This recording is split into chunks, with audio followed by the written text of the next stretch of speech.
मेरी जिंदगी है तो ड्रामे को फजूल में घसीटा जा रहा है। आयरा और कामयार की केमिस्ट्री इस ड्रामे की जान थी। अब इनकी लड़ाई इस ड्रामे को बोर कर रही है। कामयार का गुस्सा, नाराजगी कुछ समझ नहीं आ रही। जो असल कल्प्रिट है इसके साथ हैंग आउट करता फिर रहा है, और आयरा जिसने सिर्फ इस पर भरोसा नहीं किया था, लेकिन फिर अपनी गलती को सुधारने के लिए ना सिर्फ अपने माँ बाप को नाराज किया, इससे शादी की और अब पछता रही है, क्योंकि कामयार इसे डिज़र्व ही नहीं करता था।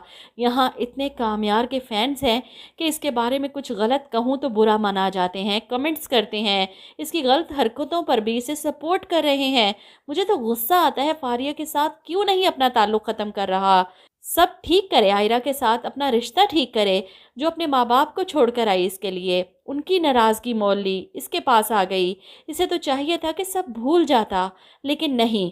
फिलहाल तो इस मजबूरी के रिश्ते को निभाने के लिए आयरा को अपनी सास की बात माननी पड़ती है। इनकी फ्रेंड्स ने इनवाइट किया है डिनर पर, वो भी रात 10-11 बजे के बाद। आयरा तैयार हो रही है तो कामयार इसे देखकर हैरान होता है कि तुम रात के इस वक्त कहाँ जा रही हो। जिस पर आयरा बताती है कि आंटी ने अपने फ्रेंड से मिलवाना है, मजबूरी है, मना भी नहीं कर सकती। वो तैयार होकर आंटी के पास आती है और उसे देखकर कामयार की माँ कहती हैं, ये कैसी ड्रेसिंग की है तुमने, डिनर पर जा रहे हैं हम। जिस पर आयरा कहती है कि मैं तो ऐसे ही कपड़े पहनती हूँ, आप अच्छी तरह से जानती हैं, और किसी को खुश करने के लिए मैं खुद को नहीं बदल सकती। ये सुनकर कामयार की माँ को मौका मिल जाता है इसे बातें सुनाने का, कि जो रिश्ते इस तरह जुड़ते हैं ना, जैसे तुम्हारा और कामयार का, वो सारी ज़िंदगी ना जुड़ते हैं ना टूटते हैं, बस अटके रहते हैं। कई साल की सज़ा जैसी ज़िंदगी गुजारने से बेहतर है कि रास्ता तब्दील कर लिया जाए। वो आयरा को मशवरे दे रही हैं कि कामयार को छोड़ दो, ना तुम उसके टाइप की हो और ना ही वो तुम्हारे टाइप का है। आयरा बस चुप है, गहरी खामोशी, लेकिन अंदर तूफान है। अपनों से लड़कर जिसे अपनाया है वही अपना नहीं बन सका। बहरहाल इसके जाने का सुनकर कामयार को भी मौका मिल जाता है रात 11 बजे के बाद घर से बाहर घूमने का। वो निकल जाता है एक बार फिर से फारिया के साथ, और फारिया को लगता है कि आयरा और इसकी नहीं बन रही। आयरा से भागकर इसके पास आता है तो वो इसे मशवरा देती है, कब तक ऐसा चलता रहेगा, दो कश्तियों में सवार नहीं रह सकते तुम कामयार, एक चूज़ करनी पड़ेगी तुम्हें। एक कश्ती तो आयरा हो गई, दूसरी कश्ती वो अपने आप को कह रही है। इतनी खुशफहमी फारिया को, इसे लगता है कि कामयार इससे शादी करेगा, वो भी आयरा को छोड़कर। वो कामयार से कहती है कि जब तुम खुश नहीं हो तो ख़त्म करो ये सब, कब तक वो बनने की कोशिश करोगे जो तुम हो ही नहीं।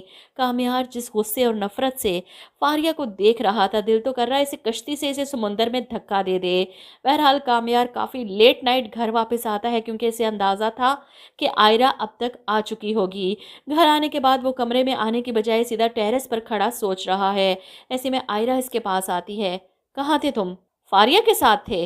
वो आगे बढ़ती है इसके कपड़ों से लेडीज़ परफ्यूम सूंघने के लिए। इसकी इस हरकत पर कामयार हैरान होकर इसे देखता है।